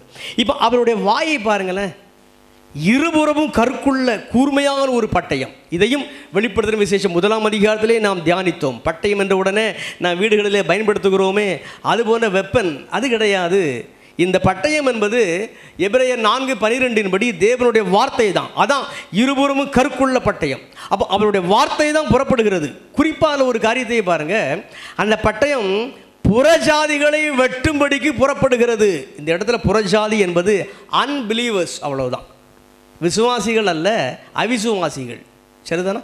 இப்போ பாருங்க, இந்த இயேசு கிறிஸ்துவுக்கு 4 நாமங்கள் இந்த இடத்துல நான் வாசிக்க கேட்டேன். ஒன்று, உண்மையும் சத்தியம் உள்ளவர். வெள்ளை குதிரையில் இயேசு வருகிறாரே, அவருடைய நாமம் என்ன? அவருடைய பெயர் என்ன? உண்மையும் சத்தியமும் உள்ளவர். ரெண்டாவது அங்கு ஒரு நாமம் கொடுக்கப்பட்டிருக்கிறது. அவருக்கே என்று வேறு ஒருவருக்கும் வாசிக்க முடியாத சிறப்பான ஒரு நாமம் அவருக்கு இருக்கிறதாம். அது என்ன நாமம் நமக்கு தெரியலை. அது ஜீசஸ்க்கு மட்டும்தான் தெரியுமா? நமக்கே தெரியாதான். வருகை நாளில் தான் பார்க்கணும். மூன்றாவது ஒரு நாமத்தை பாருங்க, அங்கு போட்டிருக்கு, தேவனுடைய வார்த்தை. வெள்ளை குதிரையிலே வருகிற இந்த இயேசு எப்படிப்பட்ட நாமம் உடையவராக வருகிறார்? Word of God. நான்காவதாக பாருங்க, அவருக்கு கொடுக்கப்பட்டிருக்கிற அந்த ஒரு நாமத்தை நான் வாசிக்க கேட்டோம். ராஜாதி ராஜா, கர்த்தாதி கர்த்தா. எங்கே எழுதப்பட்டிருக்கிறது? வஸ்திரத்திலும் எழுதப்பட்டிருக்கிறது, தொடையிலும் எழுதப்பட்டிருக்கிறது. தொடை பலத்தை குறிக்கக்கூடிய ஒரு சொல் தான். சரிதானா? நிறைய பேர் சொல்லுவாங்க, சில ஏதாவது ஒரு ஆண்கள் அல்லது ஒரு ஜென், ஒரு ஆண் கொஞ்சம் பயந்தாங்கொள்ளியாக இருந்தால் சரியான தொடை நடுங்கி சொல்லுவாங்க. தொடை என்பது பலத்தை குறிக்கக்கூடிய ஒரு சொல் தான். நீங்கள் கூட பாருங்கள், அந்த தேவதூதனோடு யாக்கோபு போராடி மேற்கொண்டானே, அவனுடைய பலத்தின் மீது தான் கரம் வைக்கிறான் அந்த கர்த்தருடைய தூதன். தொடை நரம்பை தொட்டான். சரிதானா? அப்போ தொடை என்பது பலத்தை குறிக்கக்கூடியது தான். அப்போ இந்த நாமம் எங்கே எழுதப்பட்டிருக்கிறது? இயேசுவின் தொடையிலும் எழுதப்பட்டிருக்கிறது, அவருடைய வஸ்திரத்திலும் எழுதப்பட்டிருக்கிறது. சரி, ஓகே. இப்போ என்ன நடக்கு பாருங்க, 17. பின்பு ஒரு தூதன் சூரியனில் நிற்க கண்டேன். பாருங்க, இந்த தூதன் எங்கு நிற்கிறான்? சூரியனிலே நிற்கிறான். ஓகே, வாசிக்கலாம். அவன் வானத்தின் மத்தியில் பறக்கிற சகல பறவைகளையும் பார்த்து, நீங்கள் ராஜாக்களின் மாம்சத்தையும் சேனை தலைவர்களின் மாம்சத்தையும், ராஜாக்களின் மாம்சம் பாருங்க, சேனை தலைவர்களின் மாம்சம், பலவான்களின் மாம்சம், குதிரைகளின் மாம்சம், அவைகளின் மேல் ஏறி இருக்கிறவர்களின் மாம்சம், சுயாதீனர் அடிமைகள், சிறியோர் பெரியோர், இவர்கள் எல்லாருடைய மாம்சத்தையும் பட்சிக்கும்படிக்கு மகாதேவன் கொடுக்கும் விருந்துக்கு கூடி வாருங்கள் என்று மிகுந்த சத்தத்தோட கூப்பிட்டான். ரொம்ப ஆச்சரியமான ஒரு செய்தி இங்கே எழுதப்பட்டிருக்கிறது. சூரியனிலே ஒரு தூதன் நின்று கூவி அழைக்கிறான், பறவைகளுக்கு ஒரு அழைப்பு கொடுக்கிறான். உலகமெங்கும் உள்ள பறவைகளே, மகாதேவன் உங்களுக்கு ஒரு விருந்து கொடுக்கிறார். மட்டன் பிரியாணி போல மிகப்பெரிய ஒரு நல்ல ஒரு ரிச்சான ஒரு ஃபுட்டு உங்களுக்கு ஆர்டர் வச்சிருக்கிறார், கூடி வாங்க. அது என்ன ஃபுட்டுன்னா, ராஜாவிலிருந்து அடிமை வரைக்கும் எல்லா தரப்பு மக்களையும் இந்த தூதன் சொல்கிறான், இவர்கள் எல்லாருடைய மாம்சத்தையும் பறவைகளே உங்களுக்கு தேவன் கொடுக்க போகிறார். ஆட்டுக்குட்டியானவன் கல்யாணம் பரலோகத்தில், அங்கு நமக்கு ஒரு விருந்து. ஆனால் இந்த பேர்ட்ஸ், இந்த பறவைகளுக்கு பூமியில் ஒரு விருந்து. யாருன்னா, அரசன் முதல் ஆண்டி வரைக்கும் எல்லா தரப்பினரின் மாம்சத்தையும் இந்த பறவைகளுக்கு ஆண்டவர் புசிக்க கொடுக்கிறார். ஆச்சரியமாகத்தான் இருக்கிறது. தொடர்ந்து வாசிக்கலாம். பின்பு மிருகமும், இந்த வார்த்தை பாருங்க, மிருகமும் பூமியின் ராஜாக்களும் அவருடைய சேனைகளும் குதிரையின் மேல் ஏறி இருக்கிறவரோடும், அதாவது வெள்ளை குதிரையில இயேசு வருகிறாரே அவரோடும், அவருடைய சேனை இயேசுவின் வெள்ளை குதிரையை ஃபாலோ பண்ணி அநேக வெள்ளை குதிரையிலே தூதர்கள் வருகிறார்களே, அந்த சேனைகளோடும் யுத்தம் பண்ணும்படிக்கு கூடி வர கண்டேன். அப்ப என்ன நடக்குன்னா, இது என்ன விருந்து கொடுக்கப்படுகிறது என்று சொன்னால், ஏற்கனவே சொன்னேன், நம்ம பல அதிகாரங்களில் ஏற்கனவே நம்ம தியானித்திருக்கிறோம். அதை ரொம்ப விளக்கமாக நான் சொல்ல விரும்பலை. கடைசி காலத்திலே ஒரு இன்டர்நேஷ்னல் வார் நடைபெறுகிறது. இங்கே பாருங்கள், உலக ராஜாக்கள் எல்லாரும் ஒன்று கூடி ஆட்டுக்குட்டினவராக இயேசுவோடும் அவருக்கு பின்னால் வருகிற அந்த சேனைகள், வெள்ளை குதிரையில் அநேக தூதர்கள் வருகிறார்களே, அவர்களோடும் போர் தொடுக்கிறார்கள். சரிதானா? இப்படிப்பட்ட ஒரு வார் நடைபெற்று கொண்டிருக்கிறது. இப்போ என்ன நடக்கு பாருங்க. அப்பொழுது மிருகம் பிடிக்கப்பட்டது. ஓஹோ, மிருகம் என்பது ஏற்கனவே நான் பலமுறை உங்களுக்கு சொல்லியிருக்கிறேன். அது அரசை குறிக்கக்கூடிய ஒரு சொல். கடைசியில் ஒரு கூட்டணி பேரரசு வருகிறது. அதிலிருந்து 8வது அந்தி கிறிஸ்து வருகிறான். சரிதானா? அந்த அந்த அரசுக்கு தலைவன், அந்த மிருகமாகி அந்த அந்தி கிறிஸ்து பிடிக்கப்படுகிறான்.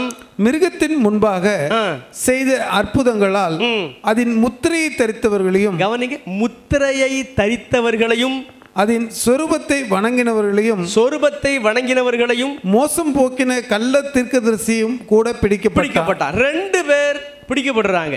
ஒன்று ஆன்டி கிரைஸ்ட் பிடிக்கப்படுறான், 2 கள்ள தீர்க்கதரிசி. இந்த கள்ள தீர்க்கதரிசியால் இவனே மிருகமாகி அரசு மூலமாக செயல்பட்டு மக்களை ஒரு முத்திரையை வாங்க செய்கிறவன், மக்களை ஒரு சொரூப வணக்கத்துக்கு நேராக நடத்துகிறவன். இந்த வாரில் என்ன நடக்கு? ஜீசஸ் இந்த 2 பேரையும் பிடிக்கிறார். அப்புறம் என்ன நடக்கு பாருங்க. இருவரும் கந்தகம் எரிகிற அக்னி கடலிலே உயிரோடே தள்ளப்பட்டார்கள். இந்த வார்த்தை ரொம்ப முக்கியம். நரகத்துக்கு அநேக டெஃபினிஷன், அநேக விளக்கங்கள் வேதாகமத்தில் உண்டு. அதில் இங்கு ஒரு விளக்கத்தை பாருங்க. இவ்விருவரும் உயிரோடே அக்னியும் கந்தகமும் எரிகிற நரகத்திலே தள்ளப்பட்டார்கள். அது என்ன உயிரோடே? அதனால் கொஞ்சம் கற்பனை செய்து பாருங்கள். இந்த உலகத்தில் ஒரு இடம் ஃபயர் எரிந்து கொண்டிருக்கிறது என்று வைத்துக்கொள்வோம். அந்த இடத்துல என்னை தூக்கி போட்டால் ஒரு சில நிமிஷம் தான், அப்புறம் என்னுடைய துன்பத்துக்கு ஒரு ஃபுல் ஸ்டாப், நான் மரித்து போவேன். சரிதானா? இப்போது நரகத்தை வர்ணிக்கும் வண்ணமாக, ஒரு உவமானத்தின் மூலம் விளக்கும் வண்ணமாக ஆண்டவர் சொல்லுகிறார், இவ்விருவரும் உயிரோடே இந்த சல்ஃபர் அக்னி, இந்த கந்தகம் எரிகிற நரகத்திலே தள்ளப்படுகிறார்கள். அப்போ என்ன பொருள்னா, இவர் 2 பேரையும் அப்படியே தூக்கி போடுறாங்க, உயிர் அவங்களை விட்டு பிரியவே இல்லை.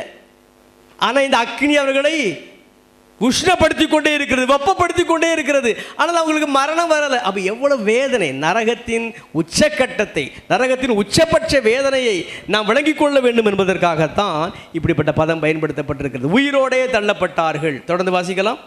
மற்றவர்கள், இந்த வார்த்தையை கவனிங்க, மற்றவர்கள். இந்த மற்றவர்கள்னா யாரு? இந்த வாரில் பாருங்க, முத்திரையை பெற்றுக்கொண்டவர்கள், சொரூபத்தை வணங்கினவர்கள், இன்னும் அநேக இந்த யுத்தத்திலே கலந்து கொண்ட எல்லாரும், பல தரப்பினரை நாம் வாசித்தோமே. ராஜாக்கள், சேனை தலைவர்கள், குதிரைகள், அதிலுமே ஏறி இருந்தவர்கள், அடிமைகள், சுயாதீனர், இவங்க எல்லாரும் மற்றவர்கள்.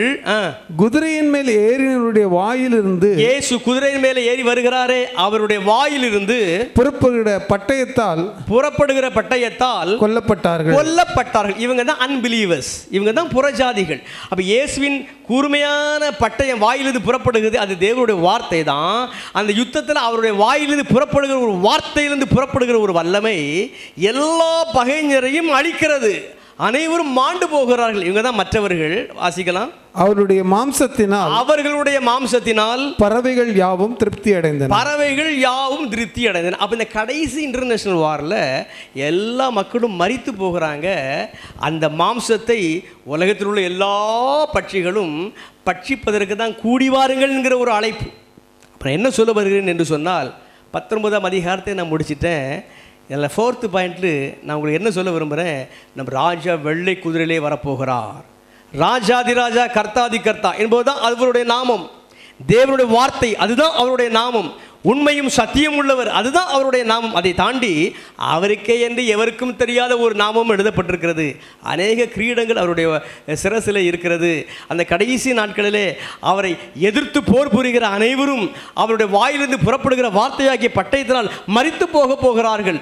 அவர்களின் மாம்சத்தை பறவைகளெல்லாம் பட்சித்து போடப்படுகிறது. இந்த நிலையான ஒரு அரசு மேலே ஆட்டுக்குட்டியானவரின் கல்யாணம் இருக்கிறது, பரலோக வாழ்வு இருக்கிறது. இந்த வாழ்வுக்கு தான் இயேசு உங்களையும் என்னையும் அழைக்கிறார். கரங்களை தட்டி அவருக்கு மகிமை செலுத்தலாம். ஜீனோட்